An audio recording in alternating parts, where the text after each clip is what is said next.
بسم اللہ الرحمن الرحیم۔ لیلۃ القدر ایک بہت ہی بابرکت رات ہے۔ آج کی اس ویڈیو میں ہم لیلۃ القدر کی فضیلت اور اس وظیفے کا ذکر کریں گے جو نبی پاک صلی اللہ علیہ وآلہ وسلم نے حضرت عائشہ صدیقہ کو سکھایا تھا۔ اللہ تعالیٰ نے قرآن پاک میں ارشاد فرمایا، بے شک ہم نے اس قرآن کو شب قدر میں نازل کیا۔ اور آپ کیا سمجھے کہ شب قدر کیا ہے؟ شب قدر فضیلت اور ثواب کے لحاظ سے 1000 مہینوں سے افضل ہے۔ اس رات فرشتے اور روح الامین اپنے رب کے حکم سے خیر و برکت کے ہر امر کے ساتھ اترتے ہیں۔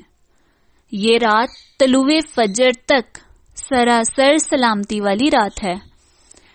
بخاری اور مسلم کی متفق علیہ حدیث ہے کہ حضرت عائشہ صدیقہ رضی اللہ عنہا سے روایت ہے، رسول اللہ صلی اللہ علیہ وآلہ وسلم نے ارشاد فرمایا، شب قدر کو رمضان کے آخری عشرے کی تاک راتوں میں تلاش کیا کرو۔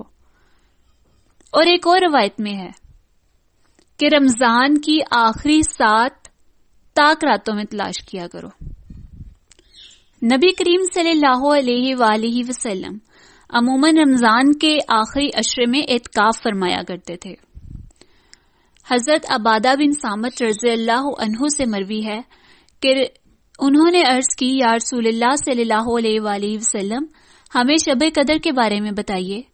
تو آپ صلی اللہ علیہ وآلہ وسلم نے فرمایا، یہ رات ماہ رمضان کے آخری عشرے میں 21ویں، 23ویں، 25ویں، 27ویں اور 29ویں یا رمضان کی آخری رات ہوتی ہے۔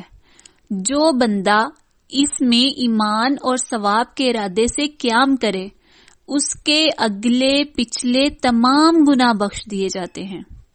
تو جس طرح اس رات کو 1000 مہینوں سے افضل کہا گیا تو 1000 مہینے تقریباً 83 سال بنتے ہیں۔